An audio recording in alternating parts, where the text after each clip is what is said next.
दोस्तों आज की इस वीडियो के अंदर मैं रिलायंस जियो के बारे में बताऊंगा। आपको पता है रिलायंस जियो की तरफ से सबसे अफोर्डेबल स्मार्टफोन जो है जियोफोन नेक्स्ट जो 10 सितंबर के यहाँ पर लॉन्च होने वाला है।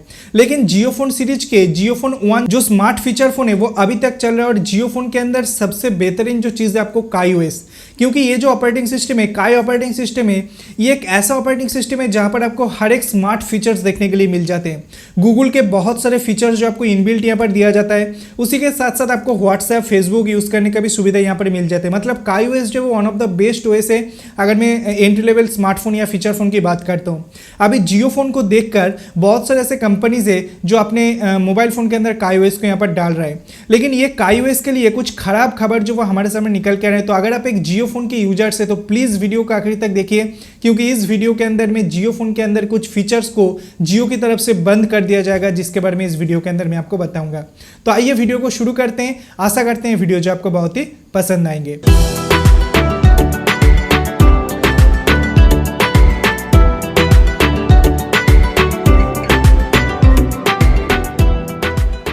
दोस्तों मैं सबसे पहले एक चीज आपको क्लियर कर देना चाहता हूं कि जो लोग ये सोच रहे हैं कि जियोफोन नेक्स्ट खरीदेंगे तो उन लोगों को चिंता करने की बिल्कुल भी आवश्यकता नहीं है, क्योंकि ये जो चेंजेस यहाँ पर किया गया ये सिंपली जियोफोन 1 के लिए किया गया जो मेनली KaiOS के ऊपर चलते हैं। तो यहाँ पर जियोफोन नेक्स्ट को जो लॉन्च किया जाएगा ये मेनली एंड्रॉयड 11 का गो वर्जन के अंदर चलेंगे, मतलब फुल फ्लेज एंड्रॉयड के अंदर चलेंगे। तो यहाँ पर जिस तरीके से आप एंड्रॉयड स्मार्टफोन यूज़ करते हैं उसी तरीके से आप जियोफोन नेक्स्ट को यूज़ कर पाएंगे।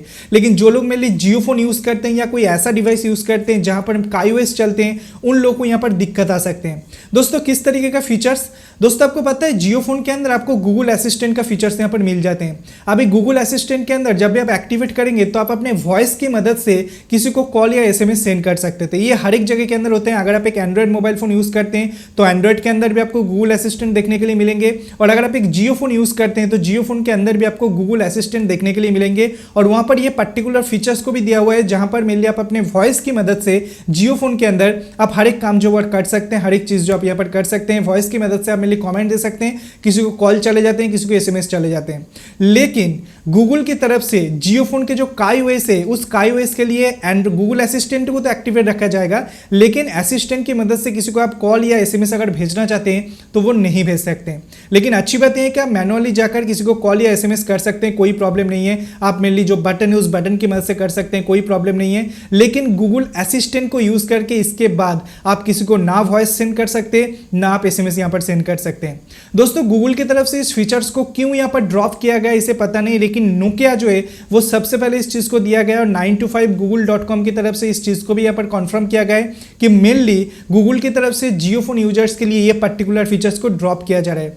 बहुत ही जल्द आपके जियो फोन के अंदर एक अपडेट आ जाएंगे और उस अपडेट के बाद इस फीचर्स को यहाँ पर ड्रॉप कर दिया जाएगा। लेकिन सच में आप मुझे बताओ, अगर आप एक जियो फोन यूजर्स है तो ये फीचर्स को अगर ड्रॉप कर दिया भी जाता है तो क्या इसके लिए आपको ज्यादा फर्क पड़ेंगे? क्या आपको ज्यादा प्रॉब्लम का सामना करना होगा इस पर्टिकुलर प्रॉब्लम की वजह से? मेरे ख्याल से तो मैक्सिमम लोग जो मेरे कॉल या SMS करते हैं वो मेरे मैनुअली करते हैं, स्विच की मदद से जो वहां पर बटन दिया उस बटन की मदद से करते हैं। तो मेरे ख्याल से ये आप लोगों के लिए ज्यादा दिक्कत पैदा नहीं करेंगे, क्योंकि यहाँ पर जियो की तरफ से अपने जियो फोन के अंदर एक माइनर फीचर्स को यहाँ पर चेंज किया गया। लेकिन सबसे बड़ी बात यह है कि गूगल इस चेंजेस को किया क्यों, अभी तक गूगल की तरफ से ये कॉन्फर्म नहीं किया गया है। गूगल एक बहुत ही बड़ा कंपनी है, इस फीचर्स को एक पर्टिकुलर ऑपरेटिंग सिस्टम से ड्रॉप कर रहे हैं, मतलब इसके पीछे का एक बहुत ही बड़ा कारण है। हो सकते हैं कि कुछ टेक्निकल ग्लिच है जिसे गूगल अभी सॉर्ट आउट नहीं कर पा रहा है और इसी कारण से मेनली जो वॉइस कॉलिंग या SMS का फीचर्स है उसे यहाँ पर ड्रॉप कर रहा है। तो ये हो सकते हैं कि एक बहुत ही बड़ा ग्लिच है, लेकिन अभी तक गूगल की तरफ से इसे कॉन्फर्म नहीं किया गया है। तो जो भी लोग जियो फोन के यूजर्स हैं उन लोगों के लिए एक अपडेट निकल के आ रहा था हमारे सामने, जो मैंने सोचा कि आपके साथ शेयर करूं। अगर वीडियो पसंद आया, कुछ नई जानकारी मिला तो वीडियो को लाइक कीजिए, वीडियो को अपने दोस्तों के साथ शेयर कीजिए, चैनल को सब्सक्राइब करके पास में बेल आइकन को दबाना बिल्कुल भी मत भूलिए ऐसे इंटरेस्टिंग वीडियो डेली बेसिस देखने के लिए। So friends, thanks for watching, bye and take care. आपसे फिर से मुलाकात होगी ऐसी कोई नया वीडियो के साथ, तब तक के लिए दोस्तों अपना ख्याल रखिएगा।